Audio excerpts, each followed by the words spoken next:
जय हिंद। आज के सेशन में हम देखने वाले हैं 20 क्वेश्चन को देखेंगे सीडीपी के, जो सीटेट के लिए मोस्ट इम्पॉर्टेंट है या पीवाईक्यू है या फिर ज़्यादा प्रश्न पूछने की संभावना है। तो चलते हैं, स्टार्ट करते हैं अपने इस सेशन को। पहला क्वेश्चन है, जीन पियाजे के संज्ञानात्मक विकास के सिद्धांत में पूर्व संक्रियात्मक अवस्थाओं में विकास का मुख्य गुण क्या है। यहाँ पे पूर्व संक्रियात्मक में बातें कर रहा है। पहला ऑप्शन है विचार या सोच में विकेंद्रीकरण। दूसरा ऑप्शन है परिकल्पित निगमनात्मक। ए निगमनात्मक तो अनौपचारिक में जाएगा। संरक्षण और पदार्थों को क्रमबद्ध करने की क्षमता, ये तो तीसरे स्टेप में जाएगा। और अमूर्त सोच का विकास, ये भी जाएगा अनौपचारिक में।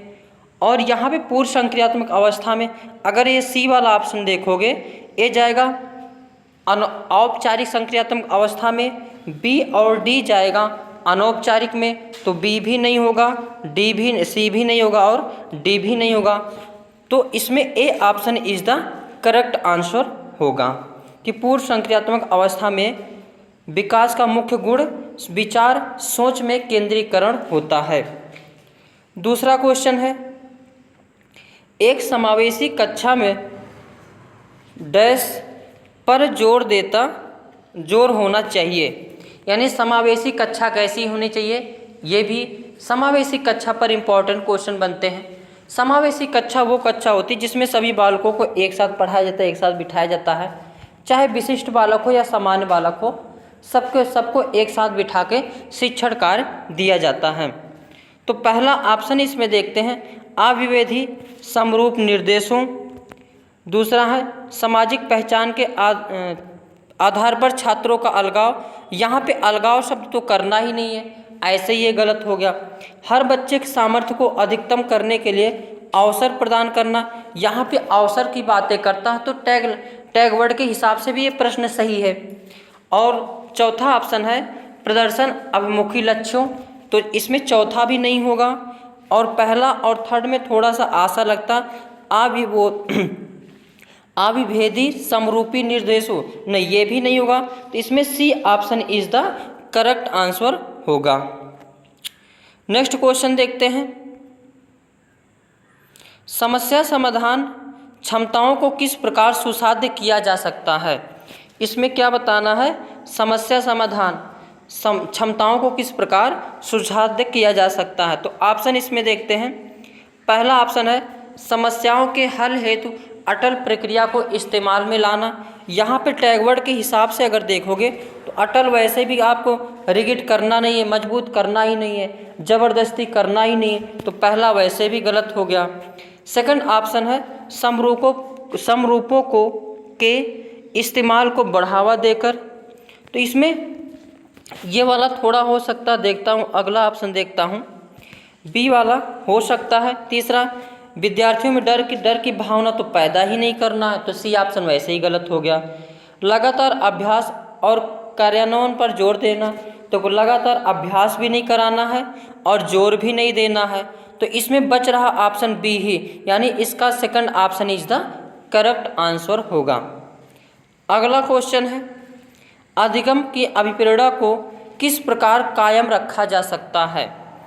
तो यहाँ पे चौथा ऑप्शन है अधिगम की अभिप्रेरणा को किस प्रकार कायम रखा जा सकता है।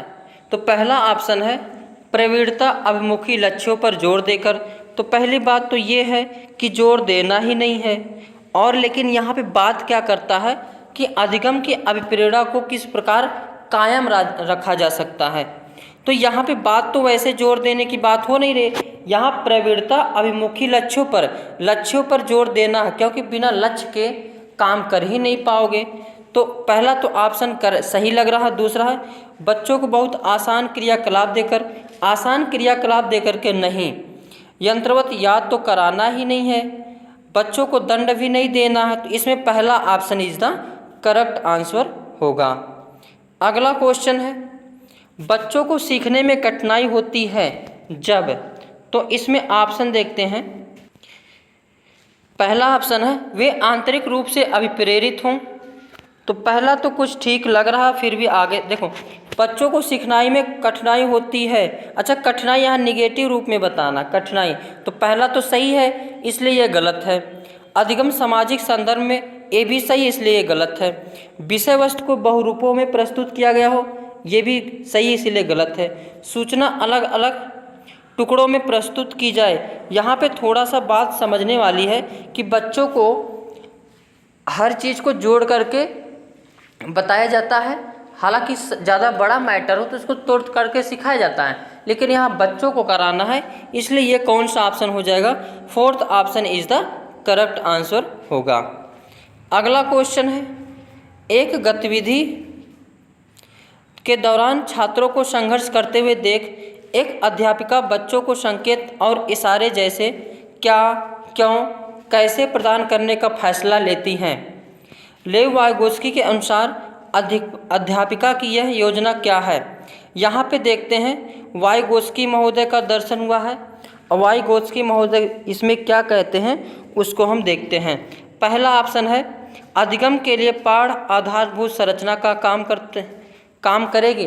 देखो, पाढ़ या ढांचा जो दिए हैं वाइगोत्स्की महोदय ही दिए हैं, हालांकि इसका ये ऑप्शन सही हो सकता है, पहला ऑप्शन, लेकिन और भी तीनों ऑप्शन देखते हैं। छात्रों में प्रत्याहार निकास प्रक्रिया पैदा करेगी, नहीं। अधिगम की प्रक्रिया में अर्थहीन होगी, नहीं। बच्चों को अधिगम के लिए अनुत्प्रेरित या निष्प्रेरित करेगी, नहीं। यहाँ पे क्या, क्यों, कैसे का संकेत किया जा रहा है, यानी उसको सिखाया जा रहा है। पाढ़ या ढांचा में यही है, जब किसी चीज़ को सिखाया जाता है बच्चों के रूप में, उसे हम कहते हैं पाढ़ या ढांचा। तो इसमें पहला ऑप्शन क्या हो जाएगा? सही ऑप्शन हो जाएगा। तो इसका first option is the correct answer होगा। नेक्स्ट क्वेश्चन है, निम्नलिखित में से कौन सा शिक्षक की भूमिका का सबसे अच्छा वर्णन करता है? शिक्षक की भूमिका वैसे देखो तो एनसीईआरटी 2005 में या एनईपी 2020 में, इन सभी में एक सुगमकर्ता के रूप में माना गया है। तो ऑप्शन देखते हैं, फिर बताते हैं कैसे क्या होगा।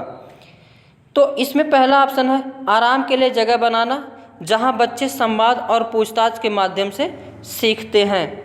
ऐसा तो हमको नहीं लगता कि हो सकता है, लेकिन निम्नलिखित में से कौन सा शिक्षक की भूमिका का सबसे अच्छा, शिक्षक की भूमिका का सबसे अच्छा वर्णन करता है?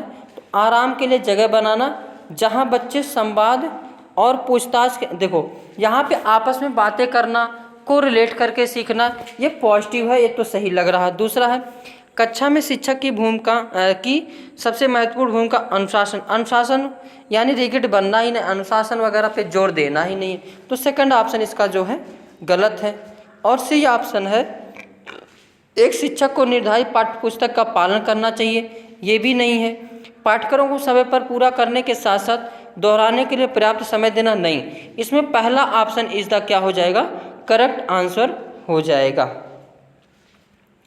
अगला क्वेश्चन देखते हैं, कक्षा में बच्चों को प्रेरित समझा जा सकता है, यदि क्या? पहला ऑप्शन है वे शिक्षक से स्पष्टीकरण प्राप्त करने के लिए प्रश्न पूछते हैं। हाँ, ये तो सही लग रहा है, क्योंकि प्रश्न पूछना एक अच्छी बात है शिक्षक से। वे अच्छी तरह से वर्दी पहने स्कूल में आते, नहीं। वे कक्षा में अनुशासन बनाए रखते हैं, नहीं। वे सभी उपस्थित में नियमित है, नहीं। इसमें पहला option is the correct answer होगा, क्योंकि कक्षा में बच्चों को प्रेरित कब समझा जा सकता है? जब टीचर पढ़ा रहा हो आप और बच्चे प्रश्न को पूछते हों, तो वहाँ पे लगता है हाँ बच्चे प्रेरित हैं और प्रश्न के पूछने के लिए उत्साहित हैं। नेक्स्ट क्वेश्चन है, निम्नलिखित में से कौन सी पूर्व संक्रियात्मक विचार की एक सीमा नहीं है? यहाँ पे विचार की एक सीमा नहीं है, इसको बताना है। पहला है अनुत्क्रमणिता, ये तो है, यहाँ पे नहीं बताना है, तो ये तो है इसलिए नहीं। ध्यान केंद्रित करने की प्रवृत्ति, ये भी है, इसलिए इसके अनुसार नहीं। प्रतीकात्मक विचार का विकास, ये भी है, इसलिए ये भी नहीं। अहम मान्यता, ये नहीं है, इसलिए नहीं का भाई नहीं option is the correct answer होगा। नेक्स्ट क्वेश्चन है कोहल वर्ग से संबंधित है। कोहल वर्ग के नैतिक सिद्धांत के योगदान के रूप में निम्नलिखित में से किसे माना जा सकता है? इसमें बोला है योगदान के रूप में किसे माना जा सकता है। तो पहला है ऑप्शन, उनका विश्वास है कि बच्चे नैतिक दार्शनिक होते हैं। तो इसमें पहला ऑप्शन नैतिक दार्शनिक तो नहीं होते हैं, तो पहला गलत है। दूसरा ऑप्शन है उनके सिद्धांत ने संज्ञानात्मक परिपक्वता और नैतिक परिपक्वता के बीच एक सहयोग का समर्थन किया है। नहीं, ये भी नहीं है। इन्होंने केवल मोरल नैतिक विकास का सिद्धांत दिया है। इस सिद्धांत में विस्तृत परीक्षण प्रक्रियाएं हैं। नहीं, यह नैतिक तर्क और कार्रवाई के बीच एक स्पष्ट संबंध स्थापित करना। नहीं, ये भी नहीं। इसमें तब कौन सा हो जाएगा? बी ऑप्शन, उनके सिद्धांत ने संज्ञानात्मक परिपक्वता और नैतिक परिपक्वता के बीच एक सहयोग समर्थन किया है।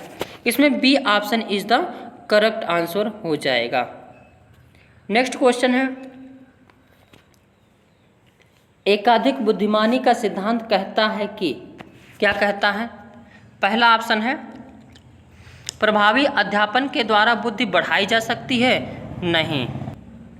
बी ऑप्शन है बुद्धि तेजी से बढ़ाई जा सकती है। सी ऑप्शन है बुद्धि कई प्रकार की हो सकती है। हाँ, ये तो सही है। हार्वर्ड गार्डनर महोदय ने क्या बताया कि बुद्धि कई प्रकार के तत्वों से मिलकर बना है। पेपर पेंसिल परीक्षण सहायक नहीं है। इसमें जो पहला गलत, दूसरा गलत, चौथा गलत और तीसरा क्या है? सही ऑप्शन होगा। तो 11 का third option is the correct answer. अगला क्वेश्चन है, कक्षा में सृजनात्मक और प्रतिभाशाली बच्चों के लिए आवश्यक हस्तक्षेप निर्भर करता है। पहला ऑप्शन है उन्हें अन्य बच्चों को पढ़ाने की जिम्मेदारी देने पर। देखो, सृजनात्मक और प्रतिभाशाली बच्चों के लिए आवश्यक हस्तक्षेप, तो इसमें पहला ऑप्शन तो गलत लग रहा है, क्योंकि सृजनात्मक जो बच्चा होते हैं स्वयं में करने में परिपूर्ण होते हैं। बी ऑप्शन इसका है शिक्षक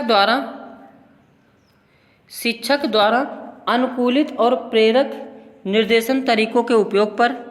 तो इसमें भी ऑप्शन जो है बी ऑप्शन, हाँ, ये इज द जो बी ऑप्शन सही लग रहा। उन्हें अतिरिक्त समय दिए जाने पर। नहीं। उनके प्रति स्नेही होने के नाते पर। नहीं। इसमें बी ऑप्शन इज द क्या हो जाएगा? करेक्ट हो जाएगा।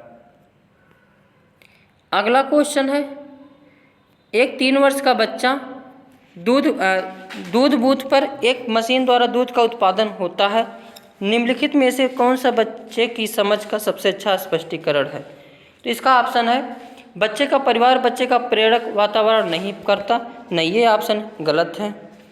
बच्चे को दुनिया का बहुत सीमित अनावरण यानी ज्ञान है। नहीं, ये भी नहीं होगा।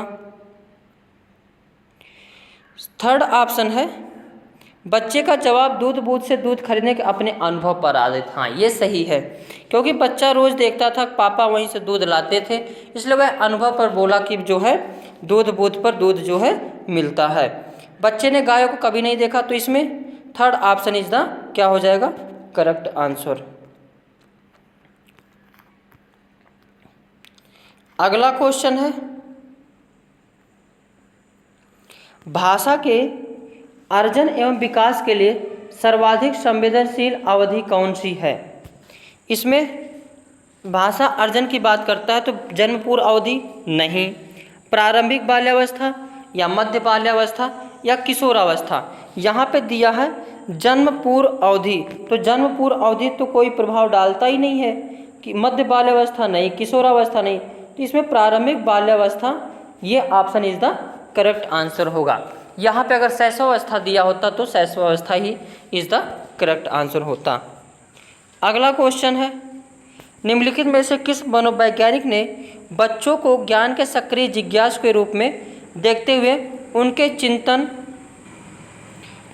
चिंतन पर सामाजिक एवं सांस्कृतिक विषय वस्तुओं के प्रभाव को महत्व दिया है? तो सामाजिक सांस्कृतिक शब्द आया है, तो यहाँ पे कौन हो जाएंगे? वैसे भी ट्रिक भी है, अगर सामाजिक सांस्कृतिक शब्द दिख जाएगा तो वहाँ पे लेव वाइगोत्स्की आंसर सही होंगे। नेक्स्ट क्वेश्चन देखते हैं, आकलन का प्राथमिक उद्देश्य क्या होना चाहिए? पहला ऑप्शन है विद्यार्थियों के लिए श्रेणी निश्चित करना। श्रेणी तो निश्चित करना ही नहीं है, तो पहला ऑप्शन क्या हो जाएगा, गलत हो जाएगा। दूसरा ऑप्शन है संबंधित अवधारणाओं के बारे में बच्चों की अस्पष्टता तथा भ्रांतियों को समझना। हाँ, इसी समझने के लिए मूल्यांकन का प्रयोग किया जाता है ताकि बच्चों की गलती को पता किया जा सके और उसमें सुधार किया जा सके। तीसरा ऑप्शन है विद्यार्थियों के प्राप्तांकों के आधार पर उनको नामांकित करना। नहीं, ये तो करना ही नहीं है। रिपोर्ट कार्ड में उत्तीर्ण या अनुत्तीर्ण करना, ये भी नहीं। इसका B option is the correct answer. अगला क्वेश्चन है पठन वैफल्य बच्चों के प्राथमिक लक्षण क्या हैं। पठन वैफल्य बताना है बच्चों के, ये क्या है। तो पठन वैफल्य है न्यून अवधान विकार। नहीं, ये तो नहीं है, पहला ऑप्शन नहीं है।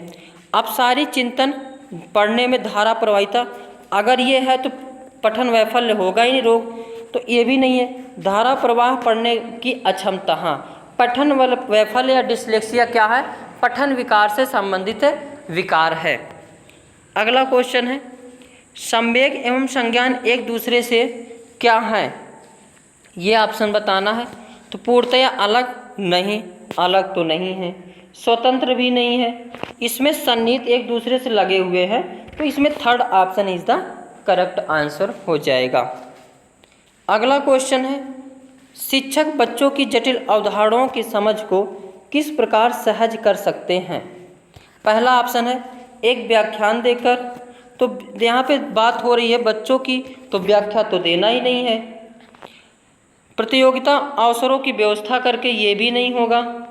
यांत्रिकता भी नहीं होगा।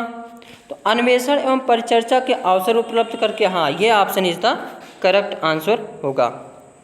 अगला क्वेश्चन है निम्नलिखित में से कौन सा द्वितीयक समाजीकरण एजेंसी का उदाहरण है। समाजीकरण एक दो प्रकार की, एक प्राथमिक एक द्वितीयक होता है। प्राथमिक में परिवार, मम्मी पापा ये सब आते हैं, जबकि द्वितीयक में कौन सा आता है उसको देखते हैं। तो पहला तो परिवार एवं पास पड़ोस प्राथमिक में आ जाए, इसलिए ये हो नहीं होगा। परिवार एवं मीडिया, तो परिवार रहते तो होगा ही नहीं। विद्यालय एवं मीडिया, तो इसमें third option is the correct लग रहा। मीडिया एवं आस पड़ोस, तो इसमें आस पास पड़ोस जो यानी मम्मी पापा बगल के, ये सब प्राथमिक में आएंगे। तो इसमें ऑप्शन जो है third option is the correct answer होगा। आज के सेशन में बस इतना ही।